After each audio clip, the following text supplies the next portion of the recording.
Olá, sejam muito bem-vindos e bem-vindas à série de Microlearning Reimaginando o RH na Era da Inovação Exponencial, uma coprodução MIT Sloan Review Brasil e Único People. Eu sou o Murilo Giacomassi de Moraes, Head de Operações e Conteúdos na MIT Sloan Review Brasil, e vou conduzir essa trilha de conteúdo.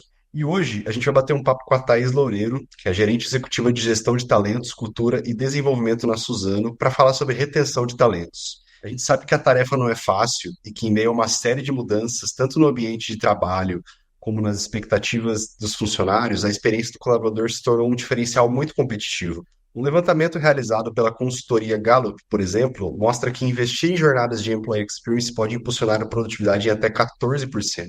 Então, nesse cenário, o papel do RH é fundamental, como bem apontou Paul Ferreira, professor da Fundação Dom Cabral, em sua coluna na MIT Sloan Brasil. Desenvolver e reter a melhor força de trabalho se configura como uma das tarefas estratégicas mais importantes para os profissionais de RH. E para falar sobre isso, então, eu recebo aqui a Thaís nesse terceiro episódio, para a gente falar um pouco mais sobre como transformar para reter as estratégias de RH que mudaram a jornada do colaborador.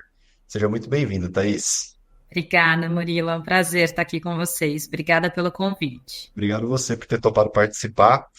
E para começar, eu vou pedir para você se apresentar um pouco mais e também dar um panorama para a nossa audiência de como que é o teu dia a dia na Suzano, enfim, uma dimensão um pouco mais aí também sobre Suzano, número de colaboradores, onde que a Suzano está presente e tudo mais. Fica super à vontade. Obrigada.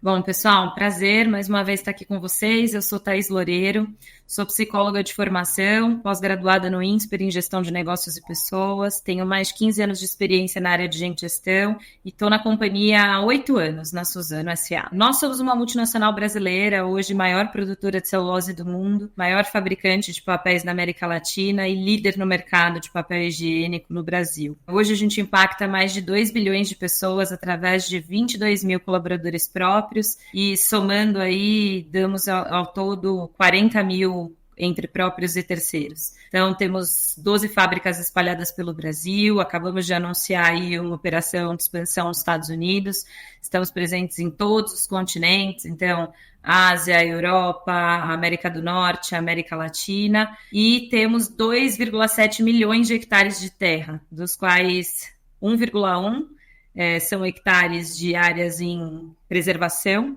e 1,6 em áreas de produção. Então, a gente tem bastante orgulho aí do impacto sustentável, social e econômico que a gente tem hoje no Brasil. Acho que, de modo geral, hoje eu lidero as áreas de cultura global da companhia, desenvolvimento de liderança, gestão de talentos, passando por performance, sucessão e carreira, e os programas de aceleração da companhia. Então, é um prazer poder discutir aqui com vocês temas tão relevantes na área de gente no mundo corporativo. Legal, Thaís. Obrigado mais uma vez por ter topado estar aqui com a gente nesse bate-papo. E nesse cenário de inovação constante, né, eu queria te perguntar se você pode dar para a gente algum exemplo de estratégia de retenção de talentos, já entrando aí no cerne da questão do nosso bate-papo, que funcionavam antes e hoje já não é tão efetivo assim, né? Como que você tem visto isso não só na Suzano, mas no mercado e no RH de maneira geral, né? Estratégias que funcionavam antigamente, mas hoje em dia já não são mais tão efetivas. Legal, Murilo. E talvez eu vá começar a desafiar um pouco até o título da nossa conversa, né? Eu acho Legal. que há muitos anos a gente fala sobre reter talentos. Será que isso é mesmo possível? Será que a gente retém? Quando a gente pensa em retenção, na etimologia da palavra, a gente está falando em segurar, prender, conter, né? E hoje a gente sabe que as estratégias são muito mais de engajar, motivar e fazer com que as pessoas tenham razões para acreditar que fazer parte daquela organização ou de outra faz sentido para a carreira delas, né? Então, de modo prático, eu acredito muito no engajamento e no criar as razões de pertencimento para que as pessoas queiram estar conosco. Então, menos em retenção. Acho que essa começa a ser a primeira disrupção do nosso mercado, né? Passou-se a época em que só as empresas escolhiam quais eram as pessoas que iam fazer parte dela. Hoje as pessoas escolhem quais são as empresas que elas querem fazer parte e dedicar o seu tempo. Então, acho que essa talvez seja uma primeira mudança de perspectiva. E aí, para responder mais objetivamente a sua pergunta, a gente via muito uma questão financeira para manter as pessoas engajadas, né, dentro das organizações. Então, você criava estratégias de remuneração bastante agressivas ou mais atrativas, você expandia para benefícios que fizessem sentido, em geral vinculados a questões financeiras de fato. Hoje não mais. As pessoas querem se conectar por propósito, pelo impacto que as organizações têm dentro da sociedade e no mercado, pelas questões de sustentabilidade, pela oferta de desenvolvimento e carreira que elas ali encontram, o quanto elas aprendem e se desenvolvem, e principalmente se elas são respeitadas individualmente, se ali elas vão ter a sua potencialidade maximizada pela organização. Então, acho que hoje o que aconteceu deu mais complexidade. O que era simples de resolver, você ia lá e fazer uma boa política de remuneração. Hoje, não é que não é importante, segue sendo importante, ainda mais num país como o nosso, né, em que a gente ainda precisa, né, pagar por diversos serviços básicos, mas outros elementos passaram a fazer parte dessa equação. Então, a gente teve que se adequar nesses outros aspectos para poder manter a turma feliz. Legal. E eu acho que nesse ponto que você comentou, né, de não só a questão da remuneração ser relevante, mas até ponto aí que você trouxe na tua fala de abertura quando você estava apresentando a Suzano, né, que é uma empresa que segue os padrões de preservação ambiental, né? Acho que tudo isso pesa muito na escolha hoje de nós como colaboradores, né? Como pessoas que estamos escolhendo onde vamos trabalhar, o que que a minha empresa faz para fora ali do prédio corporativo, né? Então, realmente ela coloca em prática aquilo que ela fala no comercial, que ela fala na propaganda, nos produtos dela, né? Então, acho que isso também são pontos que não estão diretamente ligados à gestão do colaborador, mas que são pontos que são super decisivos, assim, né? E aí isso mostra, assim, que isso que você falou sobre a Suzano no início ali da tua fala, realmente vai de encontro com uma estratégia que não é só da área de RH, né? É da empresa como um todo. Com certeza, se tornou um desafio de negócio, né? Até porque aqui na Suzano, especialmente, a gente brinca que a gente vem crescendo, né? Mas que a gente pode deixar de crescer por escassez de talentos ou por falta de pessoas. Então, o desafio não é só a alocação de capital, né? Então, como é que a gente, como companhia, também se compromete a ter estratégias que, de fato, atraiam e engajem as pessoas? Legal. E na nossa conversa preliminar ali, você comentou que a área de RH da Suzano passou por uma série de transformações nos últimos anos, né? Você pode comentar um pouco mais quais foram as principais mudanças e também como que isso está relacionado ao tema da nossa conversa aqui? Claro, posso sim. Acho que é uma área que vem se tornando cada vez mais estratégica, sem sombra de dúvidas. Alguns movimentos grandiosos de mercado que outras áreas foram passando, como a área de digital, né, de tecnologia, áreas como marketing, enfim, nos influenciaram positivamente nesse sentido. Então, hoje, dentro da área de gestão na Suzano, a gente tem uma área de analytics importante, que nos traz aqui o data-driven como uma das nossas premissas fundamentais para a tomada de decisão sobre pessoas. Isso no passado não se via com tanta força. A gente opera hoje na produção de produtos de expertise de RH a partir de metodologia ágil.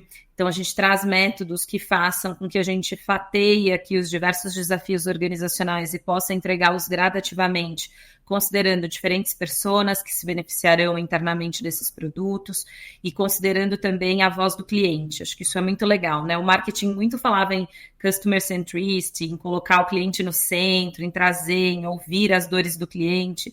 Durante muito tempo, dentro da área de RH e gestão, nós não fizemos isso. Mas passamos a operar dessa forma nos últimos anos, a gente percebe um ganho enorme aí nessa parceria com as áreas de negócio. E acho que, sem sombra de dúvidas, o RH passou a fazer mais negócio junto nos últimos anos, né? E na Suzano não foi diferente, assim. A partir de uma estrutura que, de fato, gere uma aproximação com os líderes, hoje a gente toma decisões em conjunto. Então, não há nenhuma decisão de negócio que não seja também discutida à luz à cultura e aos desafios de pessoas para entregarem esses desafios ou determinadas metas, ainda que numéricas e financeiras. Então, acho que essas são mudanças estruturantes que nos fazem ir para um outro patamar como área e que nos ajudam, sem sombra de dúvida, a suportar o crescimento das organizações e aqui, no nosso caso, da Suzano. Legal. E você comentou ali sobre a adoção de metodologia ágil, né, também na área de RH. Na prática, isso ajudou também o RH a se transformar, assim, como é que foi isso no dia a dia? Boa, com certeza. Mudou muito da nossa estrutura organizacional.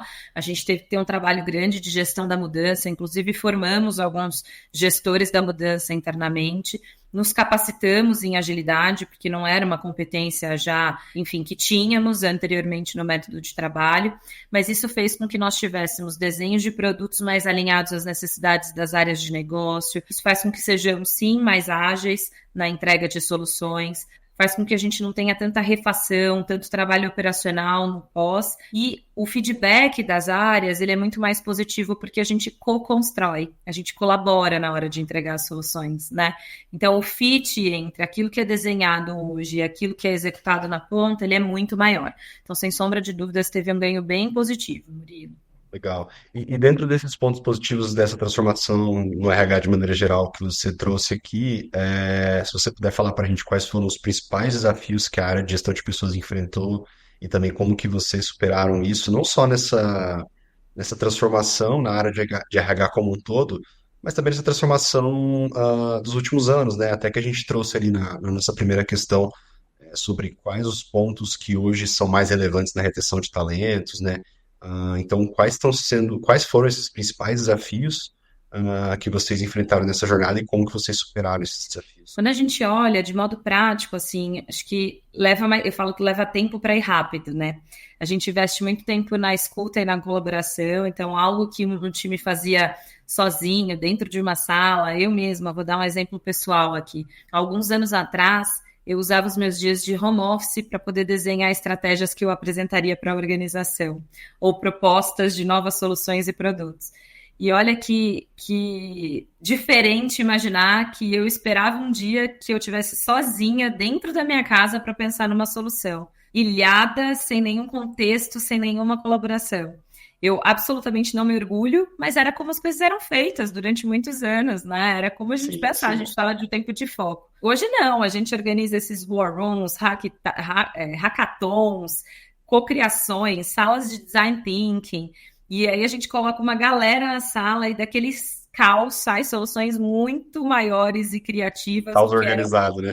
Exato, caos organizado, muito mais soluções muito mais criativas do que eram possíveis anteriormente. Mas é claro, para isso precisa método, para isso precisa de turma preparada, com processo, com governança, com disponibilidade, com escutativa, com preparação prévia durante e depois. Então, acho que os principais desafios são na nossa disciplina e na nossa gestão da mudança. Como é que a gente muda o mindset de que do jeito que a gente fazia mais, talvez não faça mais sentido, né? E tá tudo bem, porque existem outras formas e talvez melhores de chegar em resultados ainda mais produtivos, mais eficientes, enfim, mais impactantes. Então, acho que gestão da mudança é um grande desafio. Ao longo do caminho, a gente vai encontrar perfis que adotam rapidamente essas novas formas de trabalhar, esses ways of working, como a gente chama, né, aí na literatura, e outras pessoas que não estão afim também, e aí a gente precisa saber respeitar e separar até onde pode fazer sentido. Então, para mim, gestão da mudança é um dos principais, e mindset é um dos principais desafios. Além disso, é você preparar essa equipe e saber que a gente vai errar, porque todas as vezes que você desenha algo que também vem a partir de um processo de experimentação, nem sempre você tem aquela comprovação científica, né? Eu vivi momentos aqui na Suzano em que a primeira pergunta ao propor uma nova ideia, um novo projeto era: mas qual outra indústria está fazendo isso? Quem que fez e deu certo, né? Onde que deu resultado?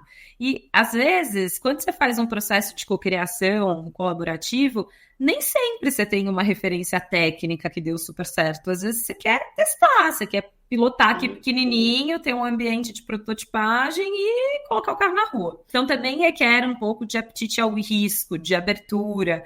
Então, se eu pudesse dizer, acho que gestão da mudança, correr risco e ter o erro como aprendizado, desde que se erre num ambiente controlado e aquilo de fato impulsione para um resultado melhor, né, são os principais desafios e armadilhas que a gente pode cair para voltar para o modelo anterior. Então, acho que, enfim, da minha experiência aqui tem sido um pouco assim.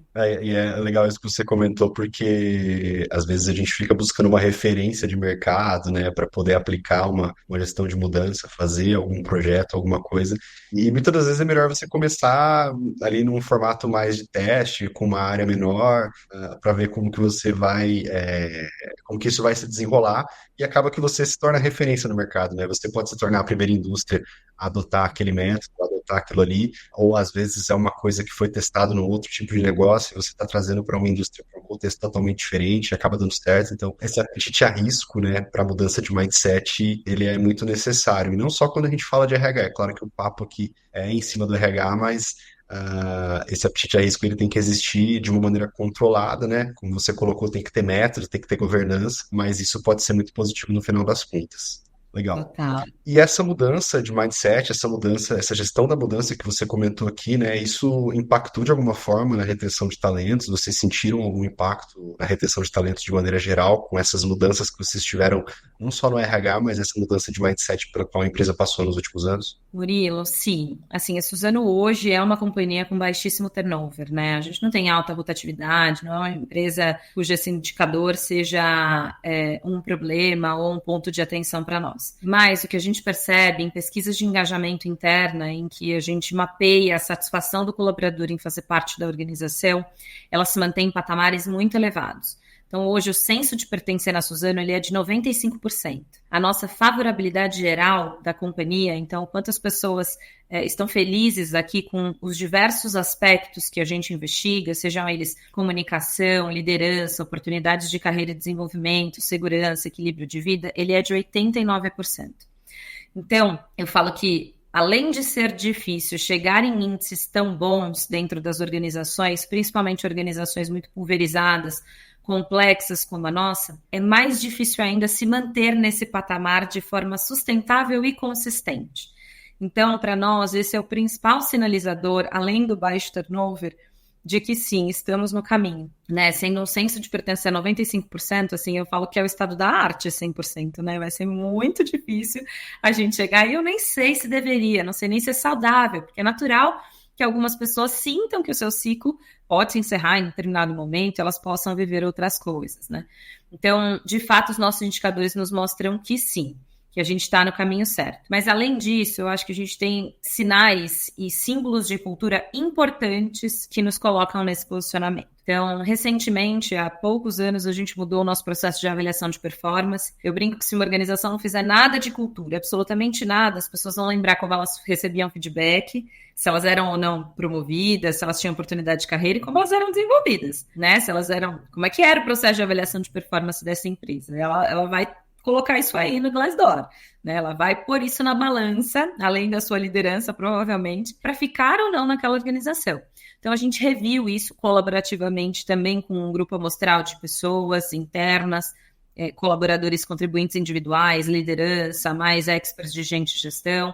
A gente vem adequando nossa jornada de cultura constantemente aos desafios da companhia, investido muito forte em desenvolvimento de liderança. Então, a gente lançou uma escola de liderança esse ano para reconhecer pessoas que têm um perfil muito diferente e que a gente acredita que são pessoas que, a partir das suas habilidades, vão entregar as competências estratégicas do futuro. A gente tem programas de aceleração dentro da Suzano de carreira. Então, somado a um ambiente positivo de trabalho, a gente vai trazendo ferramentas que também fomentam esse desenvolvimento contínuo e esse prazer em estar aqui conosco.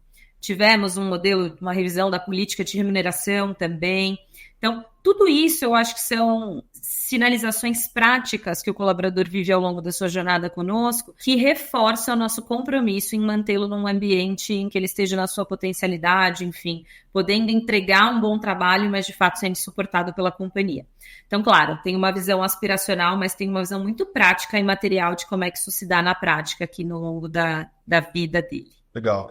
E você trouxe não só o número de turnover ali, mas também outros dados que sustentam isso, né? A gente vê essa vontade de continuar, né, ali na empresa e de crescer ali na empresa, não só pelo número de turnover, mas também pela adoção desses programas de aceleração de carreira, né, de formação de líderes, quando as pessoas elas buscam e se engajam nesses programas, realmente a gente vê que a pessoa ela quer continuar ali, né? Ela quer tá naquele lugar, estar naquela posição, estar naquela empresa e crescer ali. Legal. E se aprofundando um pouco mais nessa questão de retenção, Thaís, a gente vê muito a questão do bem-estar, né? Programas de bem-estar, enfim, uma série de pesquisas apontam que programas de bem-estar eles aumentam o engajamento, eles aumentam a retenção de talentos, e não só isso, mas também eles reduzem os gastos em atração e retenção, uma vez que os colaboradores estão com uma saúde mental em dia, com o bem-estar físico em dia, isso impacta numa série de fatores. É claro que a gente está falando aqui sobre a questão da retenção, mas também no próprio negócio, né? Como que é essa questão de bem-estar na Suzano? A Suzano ela investe em programas de bem-estar? Como que tá isso, esse cenário aí dentro? Bom, excelente. Sim, nós temos alguns programas bem estruturantes aqui na companhia. Então, hoje a gente tem apoio psicológico aos nossos colaboradores, numa plataforma em que as pessoas podem fazer. Eu falo que é programa de apoio psicológico de verdade, né? Não aquele que você pode fazer 30 minutinhos mensais, né? Porque aí é difícil. Como é que você traduz uma vida em 30 minutos ali por mês, né? Não. Então, são É, programas de qualidade, com um horário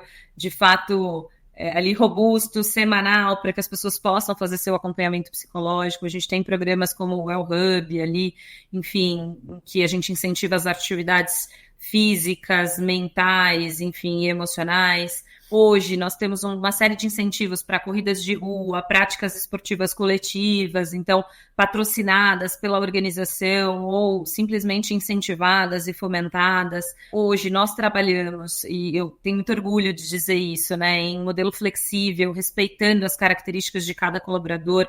Eu mesma passo metade do tempo em São Paulo e metade do tempo na Bahia, presencialmente por uma questão de vida pessoal. Então, meu híbrido é diferente, não é na semana, eu falo que é na quinzena. E funciona super bem, e sou respeitada por essa característica de vida. Então, essa flexibilidade também traz muito bem-estar e a vontade de estar aqui, né? Enfim, de modo geral.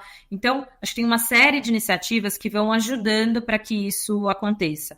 Nos escritórios de São Paulo, a gente tem uma alimentação balanceada, a gente oferece alguns lanches da tarde ao longo do dia para os colaboradores, estão disponíveis e patrocinados pela organização. Nas unidades Fabris, a gente tem máquinas com descontos para todos os colaboradores, também com alguns snacks, enfim. Então, a gente toma muito cuidado, celebramos datas de saúde mental e de qualidade de vida, entre outras, que possam fazer sentido. Temos ali uma série de iniciativas de diversidade e inclusão que também querem dizer sobre bem-estar. Somos uma empresa cidadã, temos licença paternidade também estendida, respeitamos ali as famílias homoafetivas para que também tenham os mesmos benefícios. Então, acho que tudo isso acaba dizendo muito sobre o bem-estar, né? Sobre ter um ambiente ali em que você é respeitado, em que você tem estrutura para poder lidar com os desafios da vida real e humana, que já são muitos, mas que a organização possa suportar, né? E contribuir aí nesse cenário de mundo bunny. com certeza. Aí, quando a gente fala em bem-estar, normalmente as pessoas pensam ali em um benefício para fazer um esporte, alguma coisa, mas tudo isso que você falou engloba o bem-estar, né? Às vezes, para quem tem filho é diferente, para quem tem pet ou mora com os pais é outro cenário. Então, eu acho que a gente pensar em bem-estar de uma maneira geral e global para todos os perfis de colaboradores é o melhor dos caminhos, assim. Então, acho que isso, todo esse cenário que você pintou na Suzano é mais do que um programa de bem-estar, assim, né? Então, isso também é um reflexo ali dos dados que você trouxe de retenção de talentos. Legal, Thaís. E para fechar, a gente tem um dado aqui de um estudo da Korn Ferry sobre RH que mostra que apenas 36% das empresas que atuam no Brasil têm um plano de retenção voltado para os colaboradores, né? Então, para a gente finalizar o nosso papo, eu queria pedir para você deixar um insight para a nossa audiência sobre como começar uma estratégia, um planejamento voltado para a retenção de talentos, seja para quem está começando do zero ou para quem já tem um plano, mas não está funcionando muito bem. Qual que é o teu principal insight aí, trazendo não só o teu ponto de vista de quem está hoje dentro da Suzano, mas também como psicóloga e como uma pessoa que é colaboradora também de uma grande empresa? Boa, Murilo. Eu vou trazer um insight um tanto quanto diferente, assim. Acho que durante muitos anos nas organizações, as nossas pesquisas de engajamento e clima, elas eram muito prescritivas, né? Então a gente pergunta, qual a sua satisfação com a sua remuneração? Aí você fala, boa ou ruim? E isso não fala muita coisa sobre muita coisa, né? Na verdade. Então você tem que voltar e falar, mas o que você quer dizer com tá bom, tá Boa ou ruim? ruim, né? E normalmente É, é sempre quer ganhar mais, né? Então, Exato, né? É fixo, é variável, é benefício de comer, de beber, respira, o que a gente quer dizer, né? E além disso, além das pesquisas de engajamento e clima serem prescritivas e não nos levarem a bons insights para poder fazer ajustes de rota, então depois você roda grupos focais para poder entender o que de fato as pessoas quiseram dizer, a gente investe muito tempo em pesquisas de desligamento ou de desembarque. Então, depois que a pessoa decidiu ir embora, eu vou lá e pergunto para ela por que ela está saindo. Então, o principal insight que eu traria aqui para a audiência do MIT, da Único, é por que não fazer pesquisas de permanência, que é o que te faz ficar? Enquanto você está ainda nessa relação, enquanto você faz parte dessa organização, a gente tem a possibilidade da ação, que é eu sei o que te faz ficar, se eu tenho clareza se eu estou te oferecendo isso ou eu reforço o que te faz ficar, se essa relação para mim é importante, ou eu começo a correr atrás disso, né? Então você tem a chance ainda de manter essa pessoa engajada, motivada junto de você. Depois que a decisão está tomada, a decisão está tomada, né? Então, acho que esse é um insight. Ouçam os colaboradores. Como é que a gente pode ouvir, estar próximo e, de fato, não subentender ou assumir que as necessidades são algumas, sejam porque elas estão na revista, seja porque alguém em algum lugar disse, seja porque você inferiu que aquilo é importante para você, mas escutar pouco. E aí, às vezes, a solução que você está dando não atende a dor nenhuma que a organização ou que os colaboradores estão sentindo. Então, para mim, quando você tem clareza nessa relação e um alinhamento muito grande de expectativas, fica mais fácil para que você desenhe soluções alinhadas ao que eu chamo de engajamento, desenvolvimento, a manter as pessoas felizes ou até mesmo a um processo de retenção. Então, acho que é isso, assim, a gente se colocar num lugar de humildade, de aprendizado e dizer, eu não tenho todas as respostas. Aliás, eu nem sei necessariamente quais são todas as perguntas, não é? Então, ouvir e estar próximo desses colaboradores para que a gente possa ser mais efetivo nessa jornada de ter equipes de alta performance motivadas e trabalhando aí na sua máxima potência. Acho que esse seria meu principal insight. Legal. E descobrir em conjunto, né? Porque afinal ninguém é melhor que o próprio colaborador para falar quais são as preocupações e o que agrada a ele. Enfim, eu acho que entra naquela questão da gente não definir a estratégia sozinho, como era feito no passado, mas em conjunto com quem realmente está no centro disso e é a pessoa que vai ser impactada por isso, né? Com o colaborador. Então, ouvir primeiro de tudo e trazer ele para essa construção junto com, seja com a área de RH ou com outras áreas, mas trazer a pessoa impactada para essa construção. É isso Legal, aí. Thaís, obrigado. O papo foi bom, mas o nosso tempo está chegando ao final aqui, então só queria agradecer a sua participação, tudo que você compartilhou com a gente aqui hoje, esse cenário que você trouxe para a gente com a Suzano, de como que está sendo aí, não só essa questão de retenção, mas todo esse cenário do RH dentro da Suzano, nesse vasto universo que a Suzano é. E queria deixar aqui então um tempinho para você agradecer, fica à vontade. Obrigada, Murilo. Muito obrigada. Para quem quiser se conectar comigo através do LinkedIn, eu fico à disposição. Trocas também. Acho que isso sempre enriquece e a nós também. Agradeço mais uma vez ao convite do MIT e da Único. Contem comigo e vamos juntos, né? Não precisa ser uma jornada solitária, pode ser colaborativa e cheia de gente aqui se divertindo ao longo do caminho. Obrigada mais uma vez. Obrigado, Thaís. Em nome da MIT e da Única, eu também agradeço.